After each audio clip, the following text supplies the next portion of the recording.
शुक्लांबरधरं देवं शशिवर्णं चतुर्भुजं प्रसन्नवदनं ध्यायते सर्वविघ्नोपशान्ते वक्रतुण्डमहाकाय कोटिसूर्यसमप्रभा निर्विघ्नं कुरु मे देव सर्वकार्येषु सर्वदा नमस्ते ब्रह्मरूपाय विष्णुरूपाय ते नमः नमस्ते रुद्ररूपाय गुरुरूपाय ते नमः सर्वमङ्गलमाङ्गल्ये शिवे सर्वार्थसाधिके शरण्ये त्र्यंबके गौरी नारायणी नमोस्तुते जयंती मंगलाकाली शुभकाली कपालिनी दुर्गाक्षमा शिवाधात्री नमोहार नमोस्तुते जय स्वामी जय हे तुलारकधारी हे सर्वदेवी आधात्री नमोस्तुते देहि सौभाग्यमानवरं देहि मे परमं सुखं रूपं देहि जयं देहि विश्वदेहि पूर्वका गणेशमिका नमः प्रार्थना नमस्कारा समर्पयामि विरपुच्छावलो माता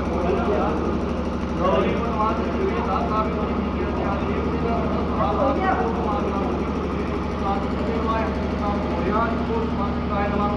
जल